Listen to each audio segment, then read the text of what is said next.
All right, everybody. Hope we're having a wonderful Thursday, June 15th. The end is near. We have a couple more days of school left. I wanted to first start by welcoming everybody to the Innovation Studio, Channel 15. I'm Neil Gile, Director of Curriculum and Instruction and Assessment for the district. And to my right is our Superintendent of Schools, Stefania Raschilla. Stefania came on board about a month and a half ago. She has hit the ground running. She joins us from Springfield Public Schools, where she spent about 20 years working her way up through the ranks, starting as a teacher, reading specialist, administrator, to central office employee. So we are thrilled to have her here. And in the spirit of the summer, or going into the summertime, we wanted to kick things off with a quick hitting interview to really get to know Superintendent Raschilla. So I am here today to ask some questions, some high level questions that come from staff. We have about 7 to 8 questions from them, and then the real tough questions we have from the students, Superintendent Raschilla. So I know you're anticipating those. So first of all, welcome. Anything you would like to say before we get into the questions? I just want to thank the citizens and the students and the staff of West Springfield Public Schools and of the city of West Springfield for such a welcoming beginning. It's been a wonderful month and a half since I've started. And so I just want to thank everyone for being so welcoming. Yeah, excellent. So like I mentioned, we have 7 or 8 questions from staff. The first question, which has to do with your past experience in Springfield. Can you tell us about what the most memorable experience in your educational experience has been so far? So I think, there's been quite a few memorable experiences, when you see students that are struggling with a particular subject. Once they've succeeded, just seeing the joy in them after they've tackled the challenge and they've beat the challenge. That's always exciting. Helping families that may be struggling with one thing or another is exciting. And then also working with a school that was struggling at the time. And in a matter of 3 years, having it come out of its struggling phase. And so you can see a change in the students and in the staff once they leave that struggling phase. And so that has been one of the most rewarding parts or pieces of my career. Excellent. So how does that compare? And I feel like maybe not the most fair question right now because you've only been here a month and a half. However, what can you tell us about the similarities and differences between the two districts? So I would say one of the biggest differences is the size.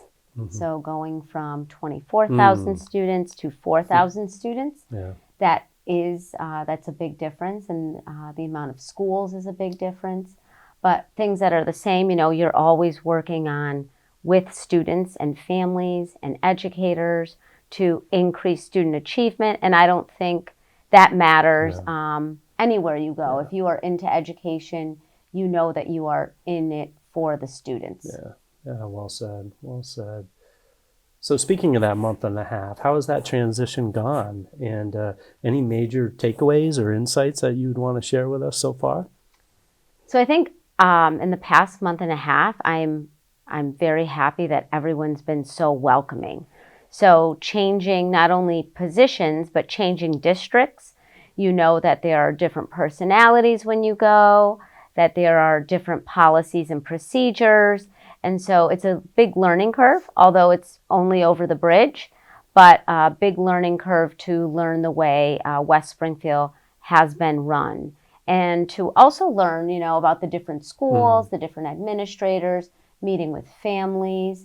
And it's been a great transition, I feel, but it wouldn't have been as easy if the staff wasn't so supportive. And so I'm really appreciative of the support that I have received since coming in. Yeah, we have an amazing staff, truly.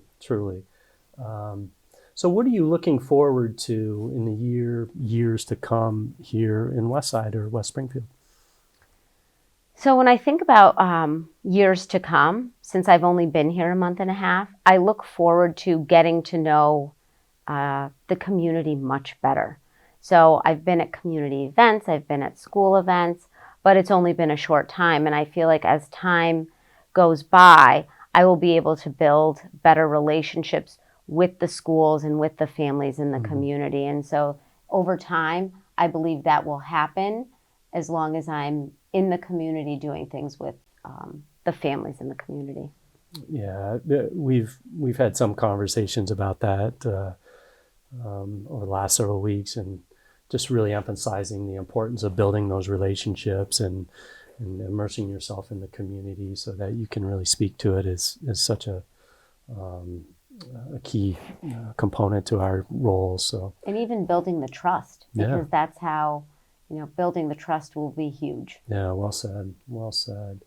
Kind of a nice segue there is, or leads me to the next question, where we're really looking to support this incredibly dynamic, amazing community that represents so many different cultures and almost sub-communities within Westside. So what are your plans for really supporting all of the cultures, those sub-communities, but also the community at large? That's a complex question, I know, but what are your thoughts about that? So I think one of the big pieces is making each member of the community feel welcomed in the school environment. And sometimes that can be challenging for families where English may not be their second language. So having the ability to communicate with these families so they feel comfortable enough to come in. I've already seen it in one of the elementary schools where they actually invite the families from different cultures in to share some of their traditions, their language, their food with the entire classroom. So all the other students can know, they learn about these different cultures. And so that is also, it's rewarding for the students in the class, but it's also rewarding for the families being involved and feeling welcomed in the community. And so I think as we move forward, just being able and making sure that all families, no matter what their culture is or what their race is, feel comfortable enough to come into school to participate in different events would be a big thing. And just to follow up on that, I was fortunate enough to attend Fozzie's Multicultural Night, which was extraordinary. Tonight is Coburn's Multicultural Night. So, there's a lot of, and I know the other schools do. Yep, I know there was a big one at the high school back in March. Yes, too. That's right. Yeah, so it's one of those just amazing gifts that we're afforded here in the district. So kudos to the schools. Keeping with the theme of culturally responsive and being supportive of all of the different communities within Westside. Equity is a big topic these days. I know you've done a lot of work in Springfield, and that was very much something that piqued my interest when you were going through the process of coming on board. So talk to us a little bit about your approach to addressing equity, and how do you envision building on the work we've already done here? So there's a lot of pieces to the equity work. I know sometimes we see it as professional development for educators, for administrators, but it really matters when we see the effects on the students. And so it does evolve over time, and it takes a lot of time, and it also takes belief within the students and the staff to get there. And it is important to be equitable.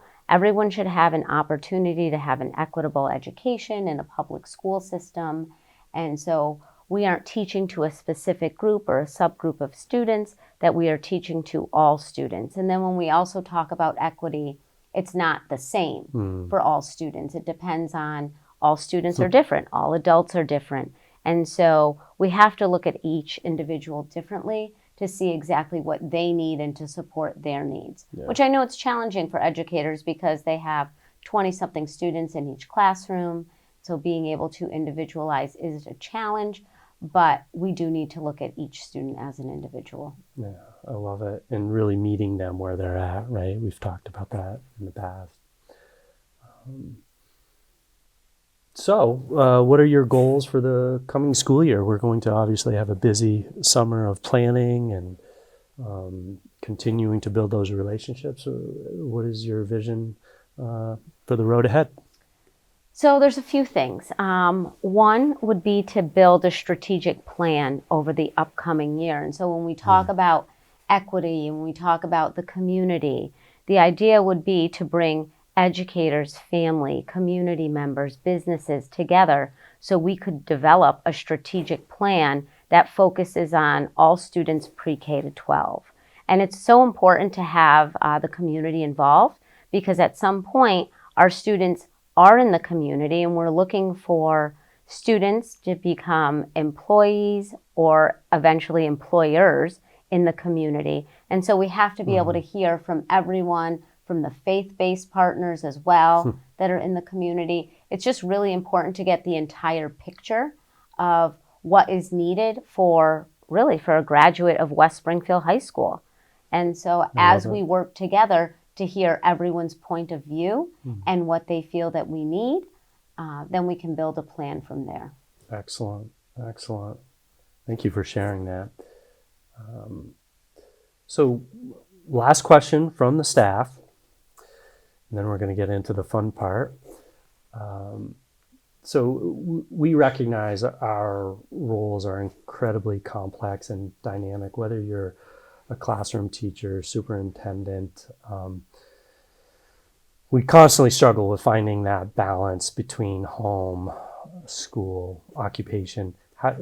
What are some tricks that you've learned over your time in the workforce that you're willing to share with us that you do to find that balance in your life? So I'm not so sure I would say tricks, but I really use the calendar. Making sure that I have the appointments that are, the emergency ones that have to be done on there.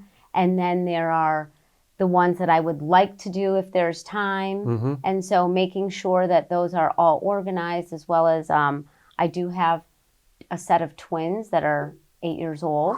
And so they also play multiple sports. Well, now they'll be third graders. But making sure that I have all their events on the calendar for after work and just being able to organize it all to attend as many things as I can. And at the same time, staying mentally and physically healthy so I can do all of these things. Yeah, well said. And I think you're constantly adjusting, right, to the season, to the time of the year. There's ebbs and flows associated with the job that certainly impact that, but I really like that idea. Yeah. All right, so kudos to the Innovation Studio and Andrew Bell for surveying some students. Okay. We asked them to provide us some questions that we could ask you, and so what I've done, because there were so many, I've cut them up into strips, and I'm going to randomly select 3. Hopefully I get one from the high school, middle, and elementary. We might manipulate the system a little bit to make that happen. But anyway, so first question. All right, look at this. Coming from the elementary school. All right, you ready? This will be an interesting one. Okay. If you could bring 3 items to a deserted island, what would they be? 3 items to a deserted island.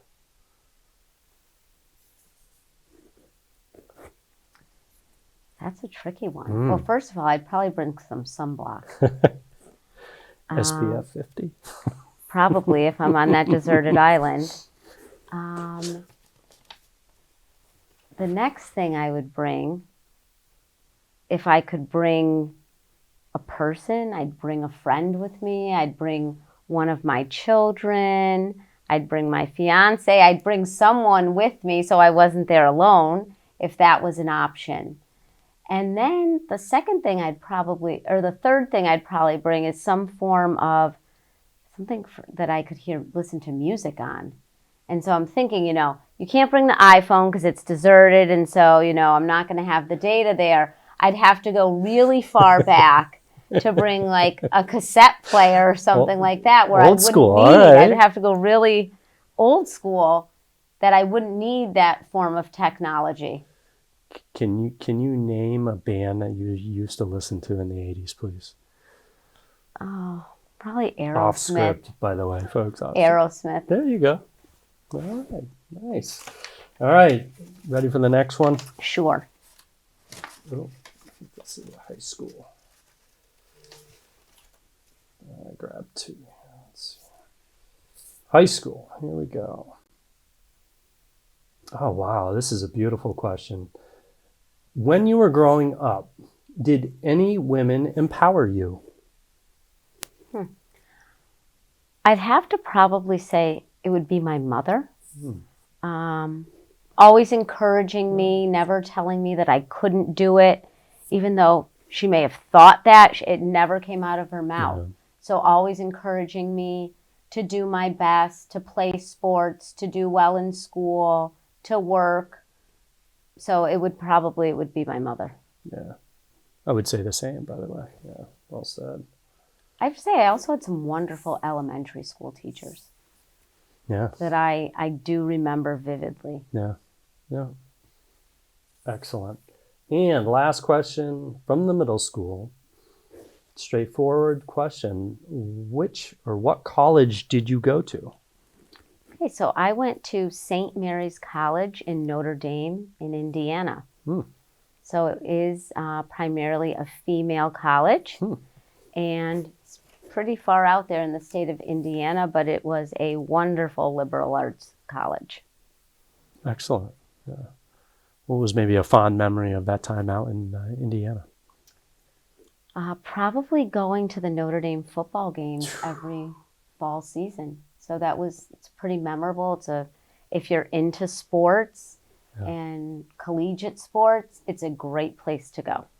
Excellent. Excellent. Well, Superintendent Raschilla, that wraps up the burning questions. I don't know if you have any closing remarks. No, I think I just want to thank the studio for having us here today and having the opportunity to speak to the residents of West Springfield. Yeah, well said, well said. And we hope everybody has a wonderful summer. And thanks again for this great opportunity. See you all soon. Mind, 'cause I won't say